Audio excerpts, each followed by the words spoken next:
arrestat fil-Libja Joe Micallea Matuk li kellu ordni ta' arrest internazzjonali dan filwaqt li s-sieħba tiegħu Marzia Kallea Matuk li wkoll kienet qed tiġi mfittxija u kellha ordni ta' arrest internazzjonali sfortunatament instabet bla ħajja fl-istess post fejn it-tnejn kienu qed joqogħdu bil-moħbi fil-pajjiż ġar tagħna. Jirriżulta li Joe Micallea Matuk ġie arrestat f'żona mhux bogħod minn fejn instabet Marzia. Sorsi informati stqarrew li l-arrest huwa riżultat ta' relazzjoni tajba u l-koordinazzjoni b'saħħitha bell-awtoritajiet Maltin u dawk Libjani.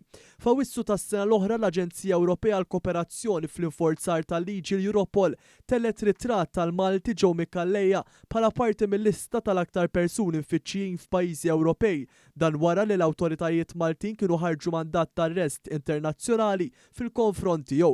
F'Lulju li għadda Joe Micallea minħabba żebbuġ kien intbagħat 5 snin ħabs wara li l-qorti sabitu ħati li konfoffa ma' persuni barra l-pajjiż biex jimporta f'Malta splussiv mill-Istati Uniti. Fil-qorti ħarġu wkoll messaġġi li kisbu l-investigaturi fejn jirriżulta li l-imputat kellu ma' persuni oħrajn biex jikseb ukoll materjal tat-tip polonium 210, ricin u fentanyl. Dawn huma sustanzi velenużi li meta jitħaltu mal-ilma joqtlu lil vittmi tagħhom f'inqas minn ġimagħtejn. Fil-proġetturi ġie spjegat ukoll li imma li Kallea ma rnexxilux jikseb dawn it-tip ta' veleni wara rikorra għall-esplosivi u approva jixtri l-veleni mid-dark web bl-investigaturi Maltin jiġu notifikati bit-tentattivi ta' Kallea minn servizzi sigriti barranin.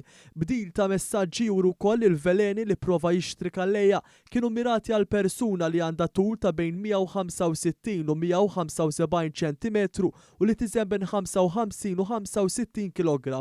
Kien hawn li l-investigaturi skoprew bl-ordni ta' splussiv ta' tip C4 li eventwalment kienet interċettata fl-Istati Uniti minn tim ta' investigaturi Maltin immexxija mis-Supredendent George Cremona.